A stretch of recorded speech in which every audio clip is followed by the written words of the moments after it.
ئێوارەیە بەرنامەی گەرمە و گەرمتان پێشکەش دەکەم. دکتۆر بەرهەم ئەحمەد ساڵح سەرۆک کۆماری عێراق لە نامەیەکدا داوای لەلایەنە سیاسیەکانی عێراق کردووە کە بە پەلا لەسەر کاندیدێک ڕێ بکەون تا ڕۆژی شەممە تا ئەو کاتە ئەگەر لەسەر کاندیدێک ڕێک نەکەون ئەوە ئەرکی دەستوری خۆی جێبەجێ دەکات بۆ ڕاپسپاردنی کەسێک بۆ وەرگرتنی پۆستی سەرۆکوەزیرانی عێراق. لا شەوی ڕابردووشەوە هەندێک ناودێن دیارتنیان محەممەد عەلاویە کە تا ئێستا بەڕەسمی لەلایەن حیزبە سیاسیەکان هەروەها شەقامیش ئەم ناوە پەسەر نەکراوە. ئەمەش لە کاتێکدا خۆپیشاندانەکان لە عێراق بەردەوام و تا ئێستا نزیکی 1000 کەس کوژرا و 25,000 کەسیش بریندارە. بارحاڵ لە گەرما و گەرمیم ئێوارەیە گفتوگۆ لەسەر پەرەسەرنە نوێیەکانی عێراق دەکەین. بەڕێز ڕێبوار محەممەد ماستەر لە یاسا لە ئەستۆدیۆ لەگەڵمدایە، هەروەها بەڕێز شەماڵ عەبدوڵڵا وەکو چاودێری سیاسی لە ئەستۆدیۆکانی هەولێرە بەخێر بێن بۆ گەرما و گەرم. بەڕێز ڕێبوار لای جەناب تۆ دەست پێ دەکەم. ئەو پەیامەی دکتۆر بەرهەم چۆن دەخوێندنەوە؟ ئایا دەبێتە زامنی ئەوەی کە حکوومەت بە خێرایی پێک بهێنرێت؟ زۆر سپاس بۆ میوانداریەکەتان. لە ڕاستیدا ئەو پەیامەی بەڕێز سەرۆک کۆمار لە ئەنجامی ئەوە هاتۆ کە لە دوای 16 2020ەوە بۆشایی دەستوری دروستبووە ماوە کە کۆتایی هاتۆ بۆ پێشکەشی کاندیدێک بۆیە سەرۆک کۆمار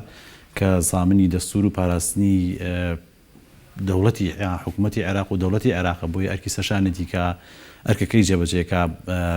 بگەیشتە ئەو قەنەعەتێکەوە هێز و لایەنە سیاسەکان ناتوانن کاندید پێشکەشکەن بۆیە بە ناچاری وەکو جۆرێک لە گوشار مهلەیەکی یا کاتێکی داوا پێیان تا ڕۆژی شەمە بۆ ئەوی کە بتوانن کاندیدێ پێشکەشکەن. ئەگەر بێت و ئەوە نەکەن ئەوە دیارە بەپێی بوتەکەی خۆی کاندیدێک پێش خۆی کاندید دیارەکە و حکوومەتی کاتی پێ ئەسپێرێت. ئەمە لە ڕاستیدا ئەمانە کاردانەوەن و ئەسڵی بابەتەکە ئەوەیە کە ململانی ئەمریکا و ئێرانە لەسەر ساحەی عێراقی و عێراقیەکان جگە لەوە کارتێکراون ناتوانن بڕیارێکی سیاسی یەکلاکەرە بدەن چونکە دابەش بوون بەسەر دوولایانی ئەمریکی و ئێرانیا و ئێستا قۆناغ لایەنی ئێرانی بەرەو لاوازی دەچێت و لایەنی ئەمریکی بەرەو بەهێزبوون دەچێت. بۆیە بە قەناعەتی من وا بە ئاسانی هێز و لایەنە سیاسەکانی عێراق ناتوانن کاندید یەکلایکەنەوە. هێ لایەنە شیعەکان ئەوە چەند جار کاندیدیان پێشکەش کردووە سەرۆکاتی کۆمار و شەقام قبوڵی ناکەن. بۆیە ئەوانش وەکو هێزی زۆری نەیا کوتلەی زۆری نەیا بڵێن زۆرترین ژمارە ئەندا پەرلەمانیان هەیە گەیشتۆتە خاڵێک کە جۆرێ لە بنبەستیە لە ڕاستیدا بۆ هێز و لایەنە سیاسەکانی عێراق. هەر بە قەناعەتی من هەر کاندیدێک کە خواستی ئەمریکای لەسەر نەبێت بە قەناعەتی من ناتوانێت بێتە سەرۆک وەزیرانی داهاتووی عێراق بماوەی انتقالی تا هەڵبژاردن. بۆیە ئەبێت هەم شەقامیش کە دەڵێ شەقام ڕازی بێت ناڕاستە خۆی یعنی ئەمریکا ڕازی بێت بە کەسەکە. بە قەناعەتی من سبەبی ڕئیسی ئەم کەیسە کە دروست بووە ئەم بابەتە ئەوەیە کە ئەمریکا تێگەیشتۆ لەوەی کە عێراق بە تەواوەتی چۆتە ژێر هەژمونی ئێران و بۆیە دەسیدا بەم کارە و قۆناغ حکومەتی استیقالە پێکرد و یاسای هەڵبژاردننی گۆڕی و مفەوەزیەی گۆڕی و قاسم سولەیمانی و ئەو سەرکردانی کە کاریگەر بن کوشتنی و تهدێت هەنگاو هەژمونی ئێران لە ناوچەکە کەمەگاتەوە ئاخر جار بە عێراقەکان ئەوتۆ کە ئێوە عێراق بۆتە ساحەی ئیرهاب کە بەلای ئەمریکاوە سوپای پازاران و میلیشیاکانی سربەوان بخراونتە لیستی تیرۆرەوە کە ساحەی عێراق وەک ساحەی تیرۆر لایەکی ترەوە دەڵێت ئەم حکومەتە حکومەتێکی فاسدە کە سەرتاپای لە گەندەڵیا غەرق بووە. هەروەها پەرلەمانی عێراقیش بە پەرلەمانێکی لە ژێر هەژمونی و کاریگەری ئێرانیە ئەبینێ چونکە دوجار بە زۆرینا بەبێ کوردستانە بڕیاری ئەواندا کە هێزەکانی ئەمریکا لە عێراق دەرکەن. ئەم کاندیدە بەڕێز ڕێبوار چاوەڕوان دەکرێت کۆدەنگی لەسەر بێت هاوشێوەی کاندیدەکانی دیکە نەبێت؟ بە قەناعەتی من کۆدەنگی لەسەر نابێت چونکە هەر لە ئێسەوە کورد و سوننا پشتیوانی لەو کاندیدەی شیعەکان ناکەن و شەقامی عێراقیش بە دڵنیاییەوە پشتیوانی ناکا کەواتە ئەمریکاش لە پشتیوانی بۆیە بە قەناعەتی بۆ ئەمەی دکتۆر بەرهەمی شەر کورد و سونە پژگیری ناکات. ئەوە جارێ من ناتوان بین کە چونکە نازان کاندیدەکە کییە. بەڵێ ناتوانانی قسە لەسەرەوە تا کاندیدەکە دیاری نەکرێت. محەممەد عەلاوی بۆ خۆی کەسێکە سەر بە شیعەکان و ئەو میلیشانەی کە سەر بە ئێران هەر لە ئێستەوە شەقامی عێراقی و بڵێن سەرەتاکانی دەرکەوتووە کە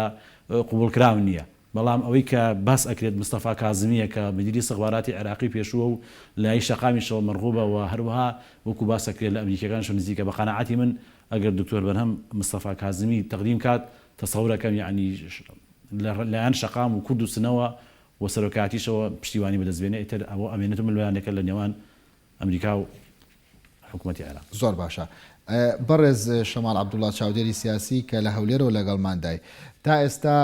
هیچ کام لە دەست پێشخەرەکان سەرکەوتوو نەبوون. ئەم ئەرکە دەستوری سەرۆک کۆمارکە جێبەجێ ئەکات وەکو ئەوانی دیکە دەبێت زۆرینە پێی ڕازی نابن چی ڕوو ئەدات؟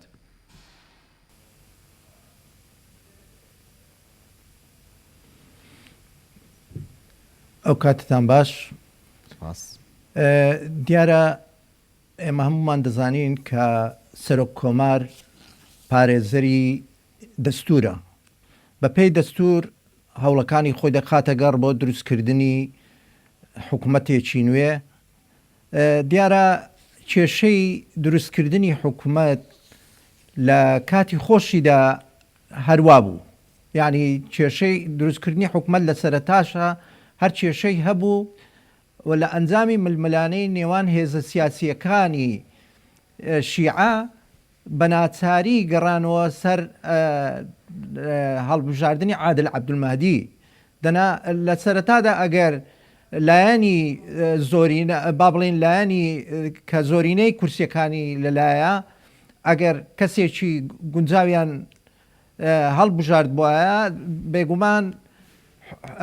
هەر لەو کاتە لایەنێکی سیاسی دەتوانی کە لایەنی بەهێز بوو کە سائیرون بوو ئەو کاتە دەیتوانی حکوومەت تشکیل بکا و کێشەیەکی نەبێ. بەڵام هەر لە سەرەتادا خودی شیعەکانیش هەمیان تەبانە بوون بۆیە دوجار مەسەلەی عادل عەبدولمەهدی کە تەنها پشتگیری مەرجع بوو دەنا هیچ لایەنێکی سیاسی لە پشتی نەبوو و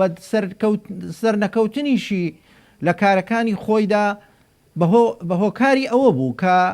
هیچ هێزێکی سیاسی بەهێز لە پشتیەوە نەبوو و لە دەرەنجامەکەشی بەوە گەیشت کە بینیمان و ئێستاش هەمان حاڵەت دروست بۆتەوە پاش دەست لە کار کێشانەوەی ئەو لەسەر خودی شیعەکانیش ئەوە جگە لەوەی کە مەسەلەی سونەکان و مەسەلەی کوردیش هاتۆتە ناو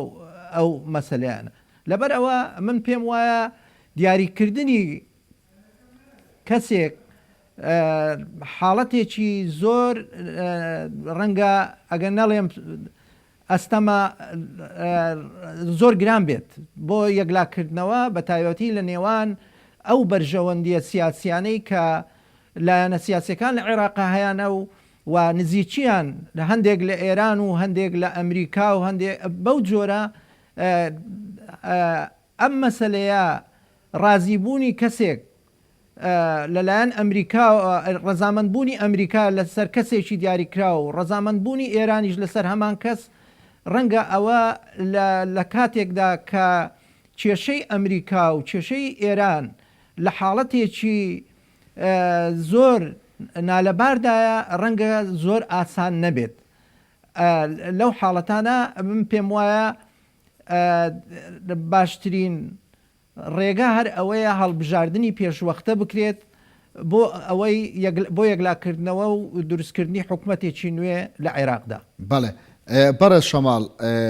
بەڕای جەنابتان پێ دوایە لایەنەکان تا ڕۆژی شەمە دەگەنە ڕێکەوتن خۆیان کاندیدێک یەکلا دەکەنەوە وکەونە خۆیان و پەلەی یەکەن یاخود سەرۆک کۆمار ئەم پرسە یەکلایی دەکاتەوە؟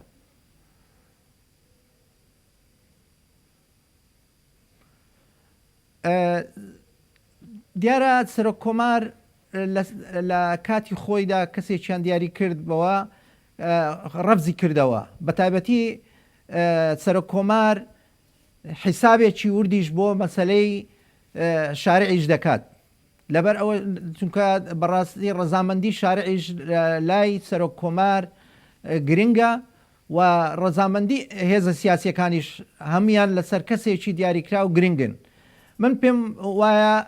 ڕەنگە لە دوجار کەسێک مرەشەحکەن بۆ ئەو مەنسەبە بەڵام دیسان هەموو لایەنەکان لەسەری ناکۆک نابن و دیسان کێشەی تر لە عێراقا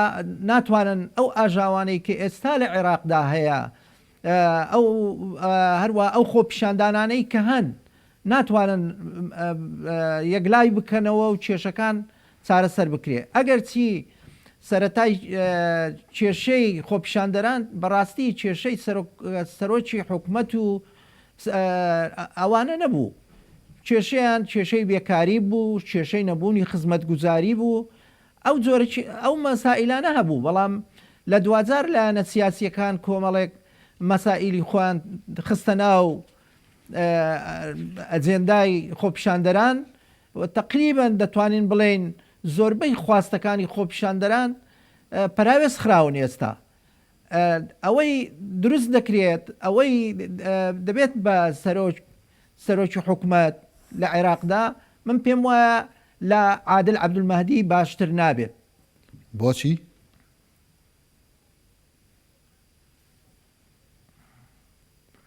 لەبەر ئەوەی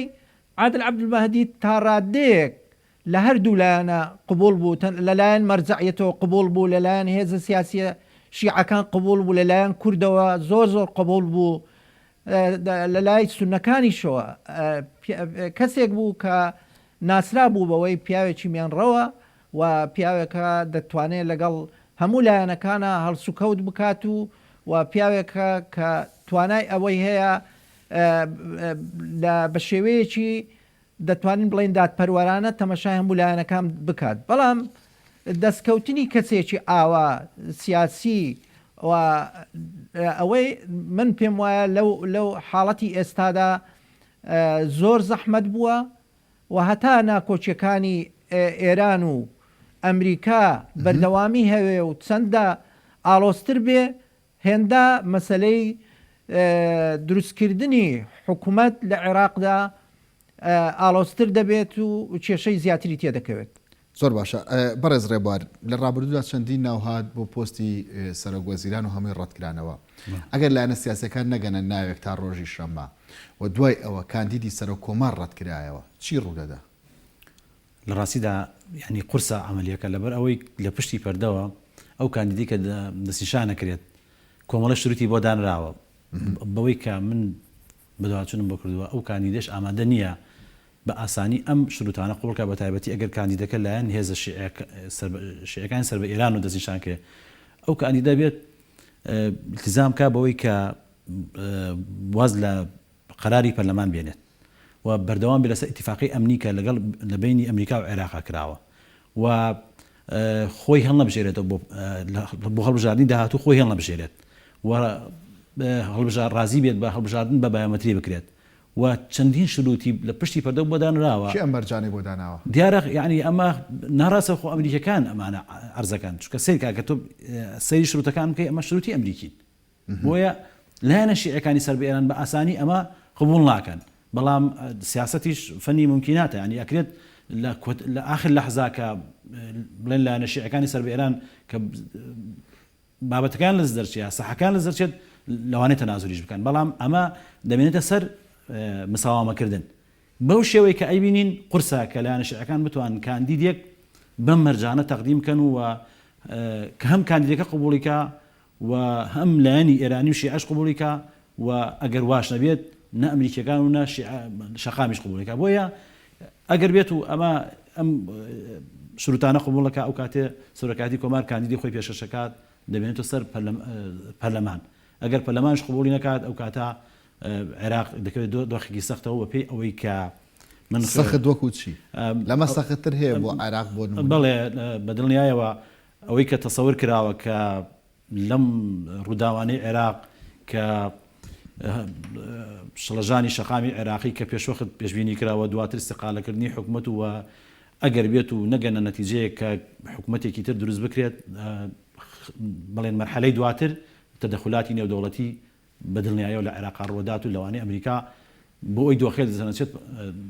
دەسەودانکە لە عێراق دەزۆرتانەکەی ئەمریکا ئەمجارەت چۆنە بێ هاوشەوی 2023 ئەبێت حکوومەتە گۆڕێ یاخود پارێزەری ئەبنی ناوچەکە بێت بەدڵنیایەوە سیرکە ئەوەی کە ئەبینی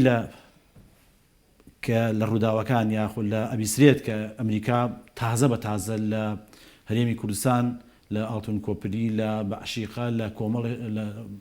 لە هەڵەبجا لە کۆمەڵە شوێن بە تەمایە 4 قاعیدەی ئەمریکی بکاتەوە کە هەرێکیان تایبەتە بە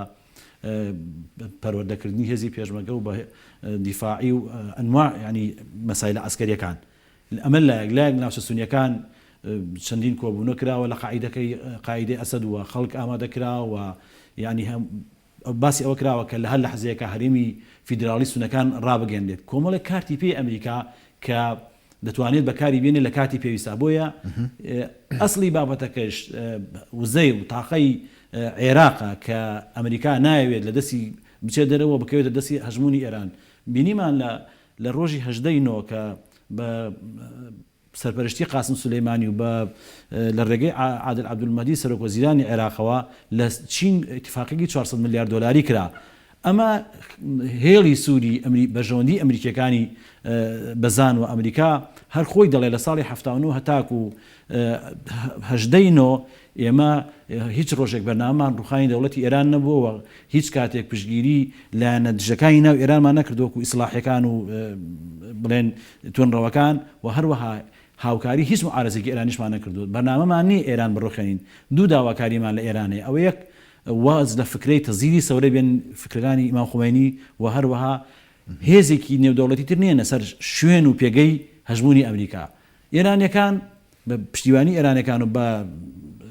دەستپێش ینی لە ڕێگەی عادل عەبدولمەجیدەوە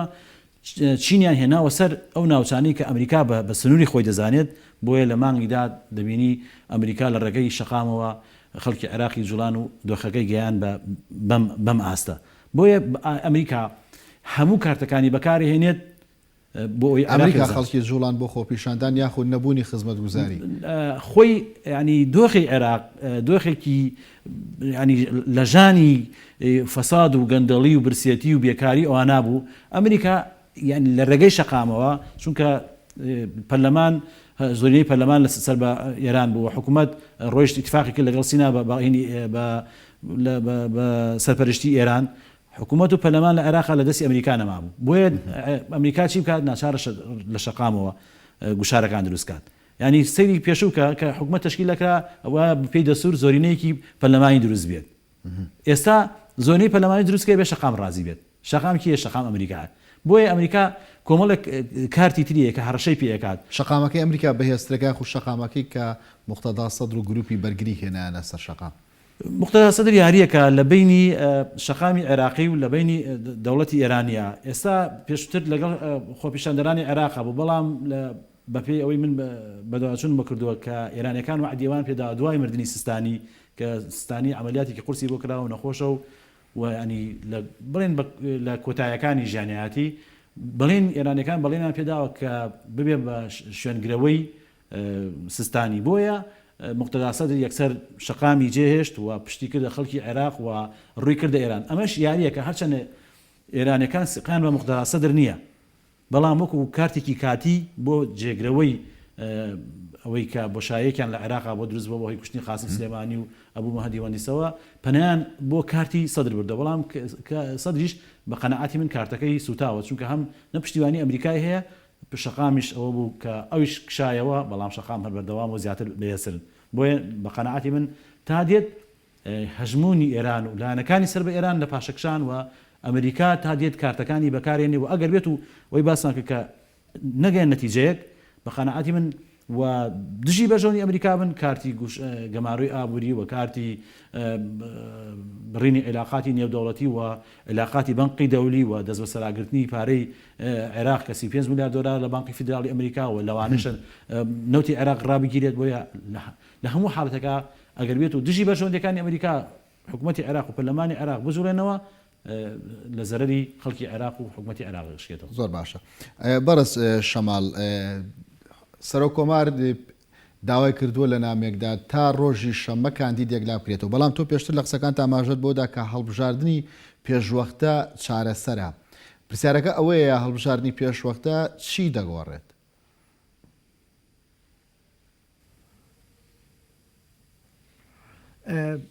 دیارە هەڵبژاردن ڕەنگە شوێنی کوتلەکانی سیاسی شیعە و مەسەلێ هەموو شتەکان گۆڕانکاریەک بە شێوەیەک لە شێوەکان بەخۆیەوە دەبینێت ئەوە جگەلەوە بەڕاستی ئێستا لە عێراقدا خەڵکی عێراق پێویستی بەکاتە ئەم هەڵبژاردن ڕەنگە کاتێکی بوێ ئەم کاتە حکوومەتی کاربڕێکەر لەو ماوەیە دەتوانێت هەر کارەکانی خۆی بەو شێوەیە کە ئێستا بەڕێوەی دەبا بە شێوەی کاربڕێکردن بەڕێوەی ببا و مەسلەی هەڵبژاردن کەواتە ئەوەی سوودی هەبێ بۆ عێراقیەکان بە شێوەیەکی گشتی تەنها بڵێن دەتوانین تاخیرکردنە بۆ ئەو حاڵەتانەی کە هاتوۆتە پێش کە گەیشتۆتە حاڵەتێکی زۆر ناخۆش و ناکۆچەکان ڕەنگە زۆرێک لەم ماوەیە ئەگەر هەڵبژاردننی پێشوەختە بکرێ ڕەنگە حاڵەتێکی تر واقعێکی تر گۆڕانکاریەکی تر بێتە پێشەوە لە مابینی ئەمریکا و ئێران چونکە ئەوە وەزعی سیاسیە وەزعی سیاسیش بە بەردەوام گۆڕانکاری بەسەردادێ ڕەنگە شێوەیەکی تر بە شێوەیەکی تر تەعامل لەگەڵ یەکتردا بکەن و بگەن بە نەتیجەیەکی باشتر. من تەنها هەڵبژاردننی پێشوەختە و سوودی هەڵبژاردننی پێشوەختە لەوەدا دەبینمەوە. بەڵام ئەگەر بە دیوەکەی تریا تەماشاکەی بەڕێز شەماڵیانی هەموو هەڵبژاردنەکان لە دوای ساڵی 2005 تا ئێستا هەر ئەو دەم و چاوە سیاسیانە بوون بە تایبەت کە باست لە ماڵی شیعە کرد هەر ئەوان بوو لە ناو سونە هەتا تەنانەت لە ناو کوردیشدا ڕێژەی کورسیەکان ئەوەندە ناگۆڕێنی بۆچی دەبێت هەڵبژاردننی پێشوەخت بە دیلێکی ئاوە باش بێت؟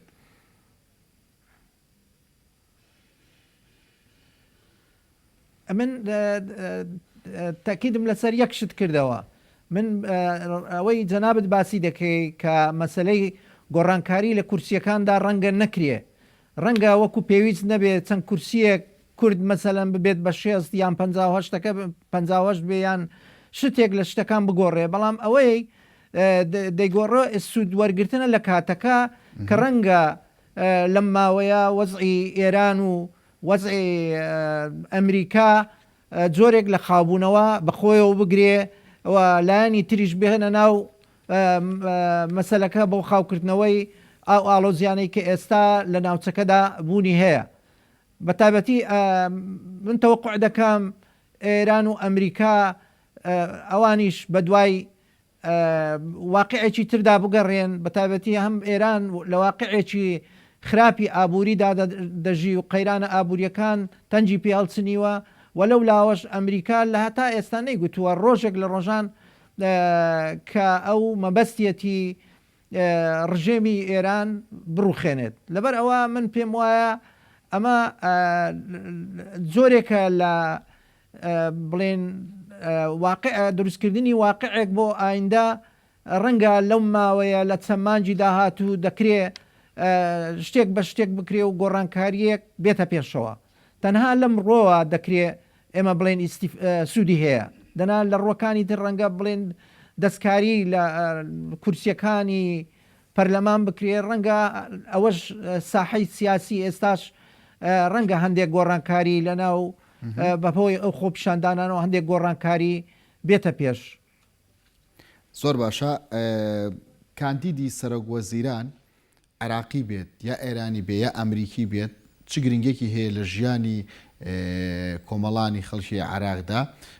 گفتوگۆی لەسەرەکەین بەڵام لە دوای ئەم ناوبڕە لەگەڵماندا بمێننەوە.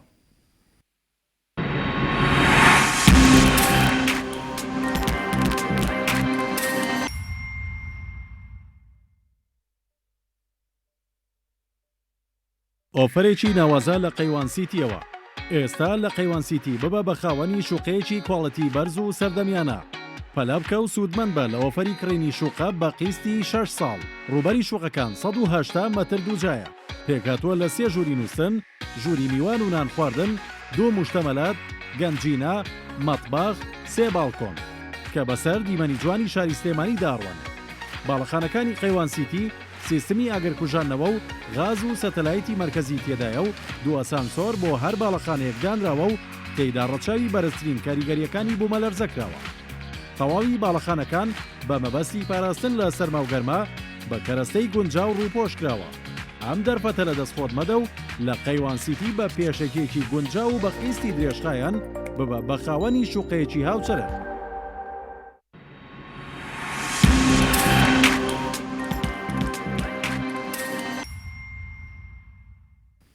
جارێکتر سلااوان لێبێت بەڕێز ڕێبوار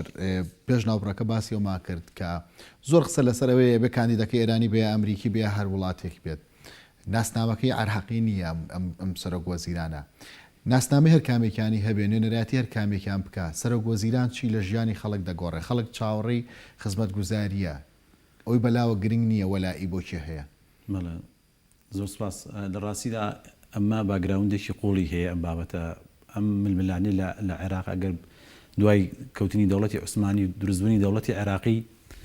تا 1950 ئەمە هەموو کێشەکان دەگرێتەوە بۆ وزە بۆ تاقەی شەرقی ئەوسەد بە تایبەتی عێراق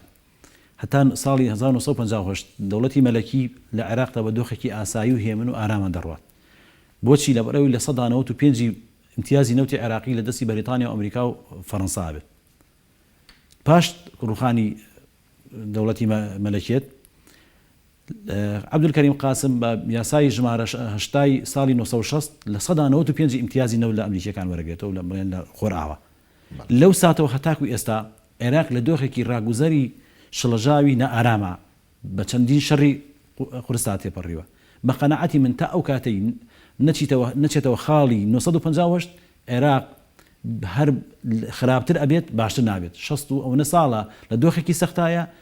دڵنیا بە زەوای لێکردووە بەڵێ بە دڵنیا وڵاتانی کەدا هەمووی خاوەنی وزن هەمویان وزن بەڵام ئەوان بۆ عێراق ئەوان هەمویان ڕێکەوتون و ئایبینین کۆیتە ئیماراتە قەتەرە عمانە سعودی هەر هەمویان اتفاقیان کردەوە ڕێکەوتون و بۆ خۆیان گەلەکەی خوانە پارێزن و نەوتی خوانە فرۆشن و سندوقی سیادیان هەیە لە کاتی بەرزبوونی لەگەڵ چیان ڕێکەوتون لەگەڵ ئەمریکیەکانان ڕێکەوتون و دەیان پارێزن و ئەوانش بەرامبەر و هەژمونی وزیان خستە لەژێر هەژمونی ئەمریکا و لەژێر هەژمونی هیچ لایەکی تران نیە کە چاینە یا رووسیا یا لایەکتە بەڵام عێراق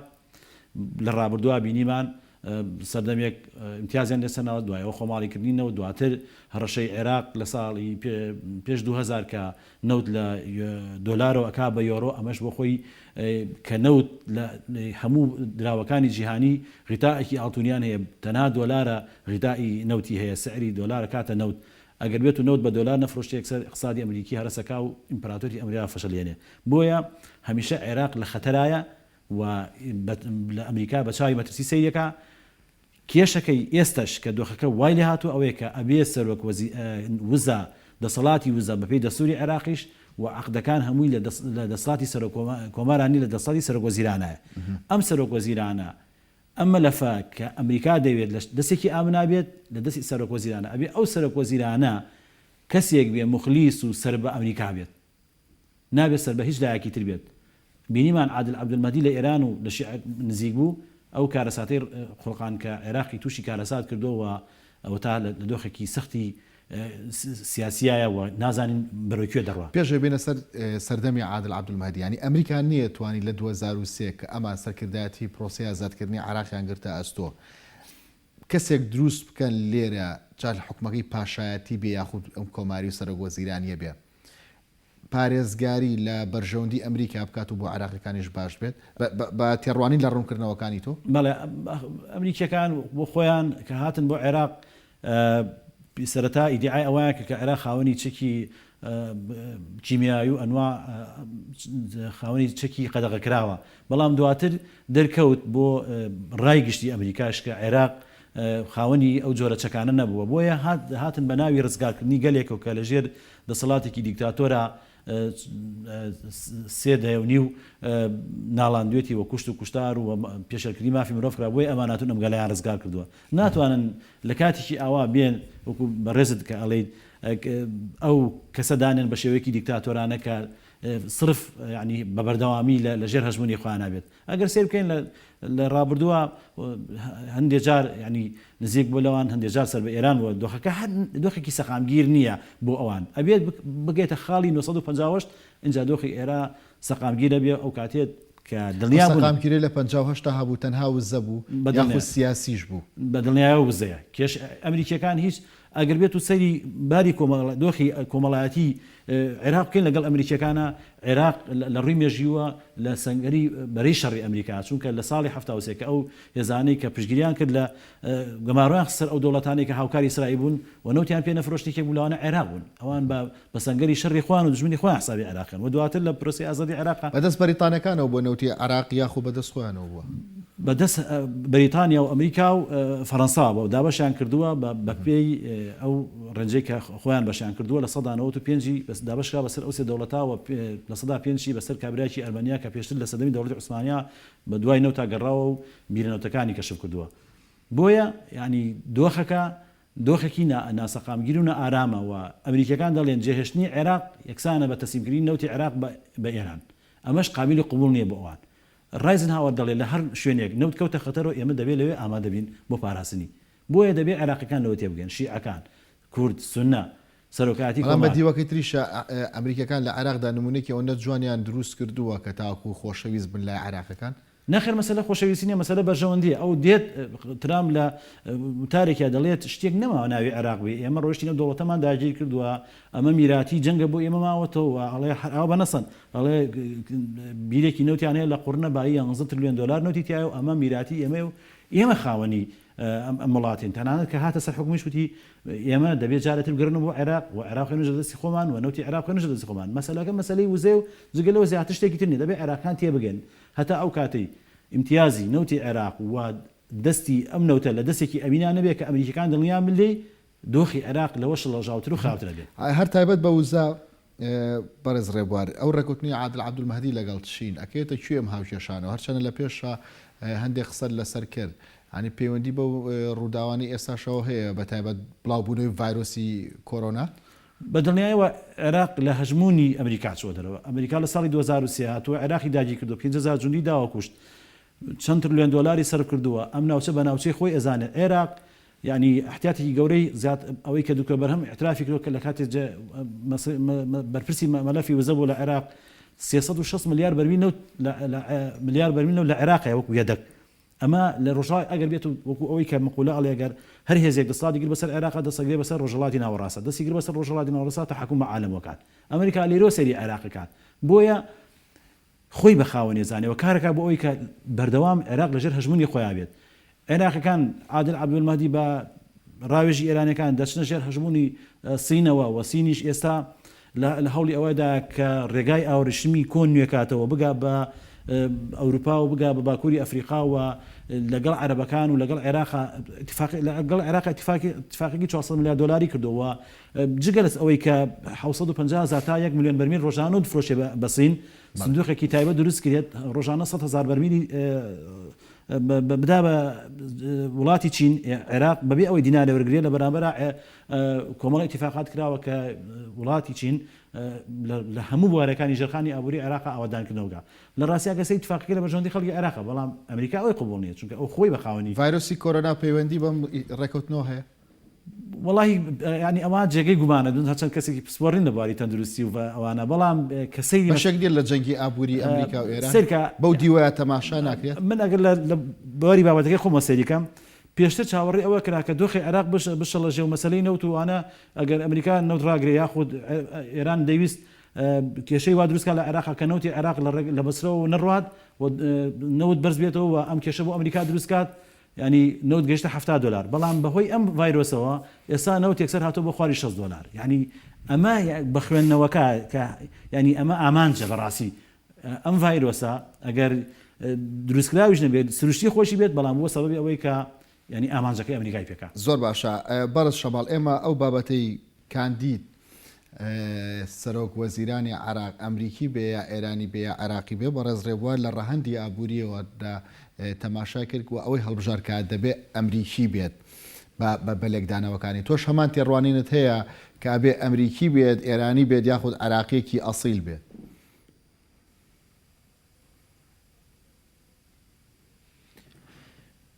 دیارە هەڵبژاردنەکە بەڕاستی مەسەلەیەکی زۆر ئالۆزە و زۆر سەختە بۆ ئەو واقعەت سیاسی کە ئێستا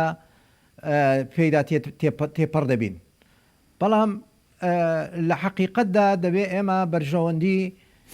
ئەمریکاش لە مەسەلەکاندا ڕەچاو بکرێت چونکە ئەمریکا بەڕاستی بەو جۆرە واز لە عێراق ناهێنێ کە ئەگەر بەرژەوەندیەکانی خۆی تێدا نەبێ و دەریش کەوتووە ئێستا ئەمریکا بە هیچ شێوەیەک عێراق جێ ناهێلێ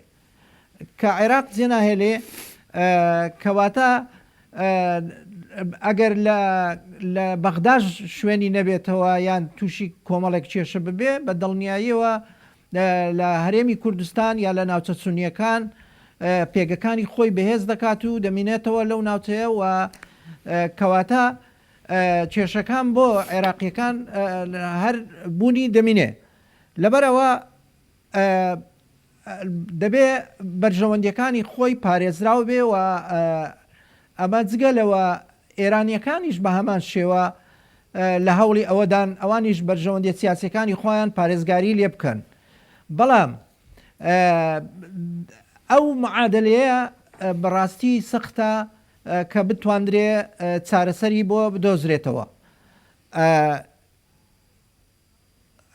لەبەرەوە ئەگەر عێراق ئامادە بێ بکەوێتە ژێر باری دەوڵەتی ئێرانەوە بە دڵنیاییەوە ڕوبەڕووی قەیرانێکی گەورەی ئابووری دەبێتەوە کە ڕەنگە ئەگەر ئێران تحملی کردبێت تا ئێستا عێراق زۆر بەکەم ناتوانێت تحملی ئەو واقعە سەختە بکات ئەوە لە کاتێکدا ئێستا کە وەزعی ئابوووریەکەی زۆر باشە و نەوتێکی زۆری دەڕوا و یعنی ئەگەر تەمەشای بکەی واقعەکەی زۆر لەبارە کەچی ئێستا ئەبە و هەموو کێشە و ئالۆزیەوە جای ئەگەر قەیرانی ئابووری ڕێگای لێ بگرێ بە دڵنیاییەوە کێشەی زۆر گەورە لە عێراقدا دروست دەبێت و ڕەنگە تا حەدی شەڕی ناوخۆ و کێشەی تر ڕوبەڕووی عێراق دەبێتەوە و ئەمریکا بە شێوەیەکی تر لە شێوەکان دەست لە ناو واقعەکان دا تێکەڵ دەکات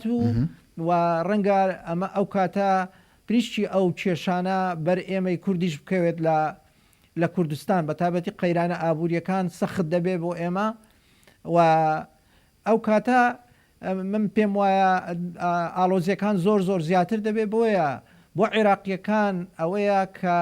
هەوڵی ئەوە بدەن بەرژەوەندیەکانی ئەمریکا ڕەچاو بکرێ لە ناو ئەو حکومەتە نوێی کە دەیانەوێت دروستی بکرێ لەبەر ئەوە ئەگەر بێ و بەرژەوەندیەکانی ئەمریکا ڕەچاو نەکرێ بە دڵنیاییەوە سەرکەوتوو نابێ و هەر حکومەتێک بێت ڕوبەڕووی قەیرانێکی زۆر سەخت دەبێتەوە ئەگەر تەنها بە ئیتیفاقیەک لە مابینی چین و عێراق ئەو هەموو کێشەیە هاتە پێشەوە و ڕێک لەگەڵ ڕێکەوتنامەکە کێشەکان ئالۆز بوون سزای ئەگەر بە تەواوی عێراق هەوڵی ئەوە بدا لە سیاسەتی ئەمریکا بچێتە دەرەوە و هەوڵی ئەوە بدا لە ڕێی پەرلەمان و لە ڕێی حکومەتەوە بنکەکانی ئەمریکا لە عێراق دوور بخاتەوە ئەمە و عێراق دەربکات لە هێزی ئەمریکی کە ئەمە من پێم وایە زۆر سەخت و ستەمیشە لەم واقعی ئێستا بۆیە بۆ عێراقیەکان گونجاوترین کەس ئەوەیە کە عێراقیەکان هەمووی لەسەری ڕەزامەند بن و بە دڵی شیعە و سونە کورد و ئێران و ئەمریکاش بێت ئەوە باشە بەڵام ڕەنگە ئەم معادلەیە زۆر قورس بێت و وەڵی باوەڕ بکە ڕەنگە زۆر زەحمەت بێ چونکە هەر یەکەیان دەبێت سەر بە هێزێکی سیاسین و هەر یەکەیان بە شێوەیەک لە شێوەکان بیر لەوە دەکاتەوە ئێمەش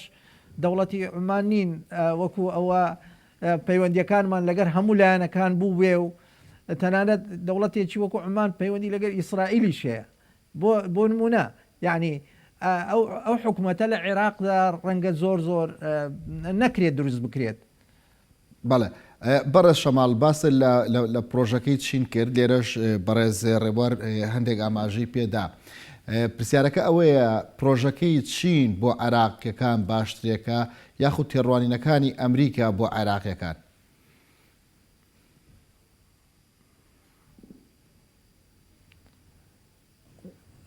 وڵی لە پرسیارەکەت نەگەیشتم کاک. مەبەستی منەوەیە چین بەم پرۆژەی کە داخلی عێراق بۆ ئاوەدانکردنەوە وەک ئاماژەی پێدا بەڕێزڕێوار بووەتە هۆکاری هەڵگیرساندنی ئەم خۆپیشاندانانە. پرسیارەکە بۆ ئاڕاستەیە ئەنی پرۆژەکەی چین باشترە بۆ ئاوەدانی عێراق یاخود تێڕوانینەکانی ئەمریکا؟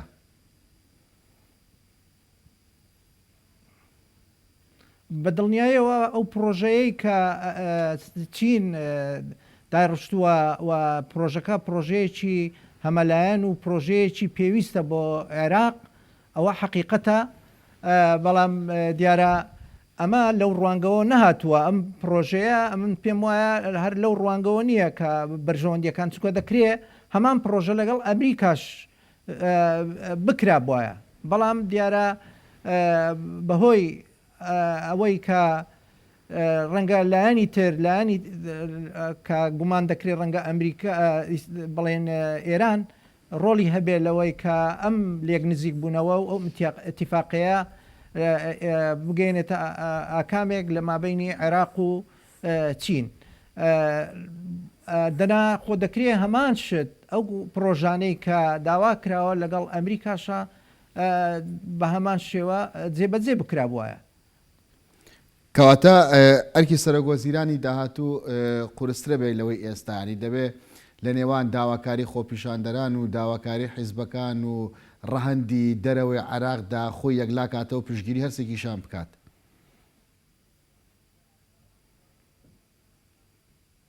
بە دڵنیایەوە زۆر زۆر گرانە و قورسە و دەبێت لە مەسەلە هەڵبژاردننی ئەو کەسە